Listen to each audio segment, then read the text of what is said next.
Put that coffee down. I'm not here to waste your time, okay? I certainly hope you're not here to waste mine. So I'm gonna keep this short. Helen, we're both in sales. Let me tell you why I suck as a salesman. The most valuable commodity I know of is information. Wouldn't you agree? Coffee's for closers only.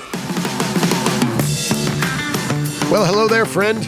Welcome back to the Behind Your Back podcast with me, Bradley Hartman, founder and CEO of the Behind Your Back Sales Company.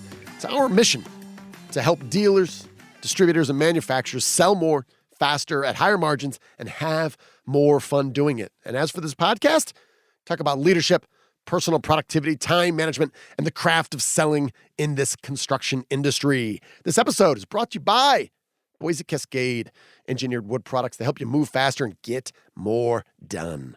So I've gotten lots of calls recently and have had lots of conversations over the last several weeks discussing the acquisition of Paradigm by one Builders FirstSource. And the general gist from the folks that have been calling me, to date at least, have been ones of, well, I'll just say it, of mockery. They've been saying, can you believe it? 9 times revenue. They paid $450 million for a tech company while they've already got their hands full, right? BFS has acquired BMC, and BMC was in the process of acquiring TW Perry. And oh my God, this is just another example of a giant company kind of doing stupid things. And here's my thoughts. On one hand, paying 9 times revenue, Paradigm last year was at $50 million roughly in revenue. They paid $450 million. That seems high to me. And I will say, from someone who also owns his own business, if you are in the market trying to buy talent that has some tech experience and want to pay 9 to 10 times revenue, hey, call me. I'm interested. Let's dig into that a little bit. So yeah, the price seems a little rich. However, I would also say, number one, I know everyone wants to have this instant reaction and everyone has their opinion and their take right away. My thought is it's going to take a little bit of time to figure out if this was somewhere between a genius move of a first mover advantage and, also defensive. So some other company wouldn't buy Paradigm, or maybe it's going to be a colossal failure and they'll spin it out 8 years from now and everyone will shake their heads and say, yeah, they're stupid. And the way I think about this is there are generally kind of 2 types of errors. You have an error of commission, right? When you make a decision, you pull the trigger, you make something happen, and anywhere from, the next day, you realize that was a terrible mistake, or years down the line, you say, you know what? Yeah, we probably shouldn't have done that. You made a decision. That's what leaders do. You make a choice, you make a decision, and then you do your best, and you see what happens from that. Now, I will give you a poor analogy, but this is the first one that popped up in my mind. Several years ago, there was a company called Facebook, and they acquired Instagram for a cool $1 billion. Now, at this point, Instagram was not making any profits. So profits, 0, okay? And they paid, Facebook did, $1 billion. Now, pop quiz for you. How many employees did Instagram have at the time of the $1 billion acquisition? How many employees did Instagram have when Facebook acquired them for $1 billion? Answer, 13. They had 13 employees and 0 profits, and they were acquired for $1 billion. And immediately the overreaction from everyone was like, oh my God, these guys are morons. They do not know how to negotiate. What are they doing? They're going to rue the day they decided to talk to Kevin Systrom and the Instagram team. And then like a year later, they're like, still $1 billion, a ridiculous overreach. 2 years later, you know what? That just might turn out well. 3 years later, Mark Zuckerberg, he's a genius. So give it a minute, take a deep breath, and realize no one knows how this is going to turn out. There's way too many variables at play. And while 80% of all acquisitions fail to deliver the promise to the market, but look around, wherever you look, everyone's acquiring everyone, money's cheap. So know that the vast majorities aren't going to deliver on the promise. As for this one in particular, who the hell knows? However, this is an error of commission. They're making something happen. They're looking at the future and saying, if this catastrophe of the pandemic has taught us anything, we need to get better on technology, e-commerce, making it easy for our customers and prospects to buy from their phones. How do we do this, right? And This may or may not work. However, the thumbs up from me comes from at least some companies saying, I need to put some chips in the middle of the table to invest in technology. Because there's way too many firms now that are like, well, thank God we got through last year and we had to set up a chat feature on the website that was 12 years old, but we managed to get through it and we found a way to deliver products by running it from our stores and deliver it, right outside to a waiting pickup truck. And we figured all that. Thank heavens we can get back to doing what we've always done, right? Because, hey, I know my customers, and my customers don't like technology. They don't like to use their smartphones, and they don't like websites, and they don't like Instagram. I see way too many companies that are going back in time and pretending technology isn't happening, as opposed to saying, look at the most dominant companies on earth right now.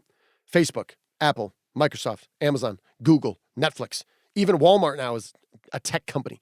Look around and look what's happening in your personal lives and the personal lives of your customers and prospects. We need to be investing more in technology. And while maybe we'll look back and say, yeah, the BFS acquisition of Paradigm was an overreach and it turned out poorly, well, that would be an error of commission. And too often I see other companies having these error of omission. They're not investing in their website. They're not investing in e-commerce. They're not investing in ERPs. And one of the biggest challenges, I've talked to a couple of these name brand holding companies that are buying up dealers left and right across the country, said one of the biggest struggles they have is over the first 3 years, bringing this new company into the fold and getting them on the same ERP system. In some cases, they've almost quit trying to do that. It's just too hard. Well, technology isn't easy, but that is where we're going. And for the companies that don't adopt the new technology, they're going to be out in the cold. So I would think about this. In your company today, are you making an error of commission potentially or an error of omission? Because there's going to come a day when the switch is flipped and all of a sudden everyone's going to want to order and order heavily using their smartphone because it's easier. And there's some bright spots around the country that are already doing this. It's getting anywhere from 15 to 25 to 30% of their sales online. This is happening, but there's not nearly enough companies that are making the investments now when they have revenue, they have profits to reinvest in the business. So that's what we're going to be talking about here today. I'm going to suggest, A, obviously, I think you should invest more money in technology. And B, I'm going to give you 2 easy, low-cost ways to practice adopting 2 technologies.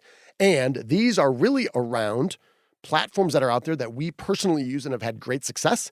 We are teaching them and implementing them in the sales process for our clients. And there's no reason that you can't do this on your own right now. And they're both really around improving your listening skills and improve your value selling skills. So 2 sides of this communication of, are we listening well enough?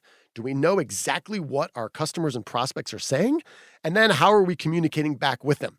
So the 2 technologies, the 2 platforms, the 2 software services that I'm recommending today that I want you to start practicing investing in new technology with your capital, talent, and time, although there are free versions of both of these, are none other than Otter and Loom. Now, I know those are 2 strange words somewhat to pair next to each other, let alone recommend you invest in. So let me explain. The first one is called Otter.ai. So instead of Otter.com, that's something different, Otter.ai. And it is a AI, artificial intelligence, based transcription service. Now, we started investigating and then investing in, but it was like $100 a year. It's crazy. It's really cheap. Transcription services for our podcasts. So when we have a guest on, they share all these insights and recommendations, and they have these great one-liners. How are we capturing that to use it in social media, use it for ourselves, use it with our clients? How do we give it back to our guests so they can use it on their own? So how do we transcribe that without paying what most of the time the other transcription services out there like rev.com, which we've used, really good. It's $1 a minute. So if we have a 60-minute podcast conversation, that's $60. Otter.ai, I just hit record. It runs in the background in real time. So we've been using it for podcasts. We've been using it for internal meetings so we can make sure that we are checking the boxes and all the things that we want to do, that we are committing to do to hold each other accountable. We are running this in the background when we have coaching calls. So as we are, coaching a lot of folks from across the country leveraging Zoom, we'll have this running in the background just so I can hear the responses. Me and my team can review the transcript later. Are we truly understanding the challenges and the feedback and the emotions of our coaching clients? And obviously we use this in consulting as well. So when people are articulating their problems, I'm a prodigious note taker, but I can't keep up when you have two executives. Just had them the other day. It was the CEO and the VP of sales, and they were both kind of going back and forth crossfire for about 15 minutes straight. Even the best note taker isn't going to be able to capture all that. Otter.ai can, and the accuracy is stunning. So look into this. Try to find a way to have just one person on your team start using it. I promise you, if you use it the way we've been using it, you will be blown away. And also, I should note, Otter.ai or Loom, they're not giving us any money whatsoever. I'm using both of these because I believe they're game changers and nothing more. So Otter.ai, it's a better way to listen and truly reflect on what the people you care about, your customers, your prospects, your teammates, are truly saying. And especially when more and more people are working remotely, they might not be able to make a meeting. What's great is you can just record a meeting and then share it with people who aren't there. And then you can also look up key phrases. So say you're talking about, e-commerce. You have a whole e-commerce initiative, because you should. You can just search within this transcription of your team meeting for e-commerce and see all the places this came up to help you kind of zero in on what was said and what you need to be aware of. So Otter.ai, it's a way to listen more effectively. It's an AI-driven, artificial intelligence-driven transcription service. Now, Loom is the other one. So we're listening on the front end more effectively with Otter. Loom is a way to communicate back. Loom is a stupid, simple way to press play and have a little caption, a little circle of your face, so they see you speaking, and you can pull up any document, whether that's a blueprint, whether that's a proposal, whether it's an image, and you can then record yourself very simply talking about whatever is on that document. It just makes it extremely easy to see someone, hear someone, see their nonverbal communication, and then see a document. So whenever we talk about educating and training adults, I use a very simple principle called VARK, V-A-R-K. And this means that humans, adults, we learn best in one of four ways: visually, through audio, through reading, and then kinesthetically. That means by actually doing something. So when you use Loom to capture, say, me talking about a proposal I'm giving to one of our clients, they will see me talking, and at the same time, they will see the document that I've also sent, generally in a PDF. So I'll pull it up and I'll walk through it kind of line item per line item. Audio, they're going to hear me talking about it as well. Reading, they're going to be able to read the actual document that I have up. And again, this works for many of our clients when they meet and send these Loom videos. They have a question on something, they'll highlight something on a set of blueprints, they'll bring it up, they'll record, have their face there, and then you just save it and you send them a link and they watch the video. Best of all, you can also see when the individual that you send it to, when they open it, or if you send it to a group of people, how many people have opened it. So if you had a question with one of your best customers on a set of prints and you were shipping material out tomorrow, you can highlight it, you can throw it in there, and you can send it to them, and you don't have to just hope or guess if this person opened it. You will know exactly who opened it and when they did. So this is Loom. Again, both of these have free versions. So I would urge you, like we do when we adopt new technology, we try the trial version. That's why try's in there. It's free, so we're not putting anything down. What we are investing is our attention and our time. And then we're going to try some small experiments with it, see if it's worth it. We're going to evaluate the cost. And if it's under $100, I'd rather be wrong. I'd rather make a quick decision and move forward.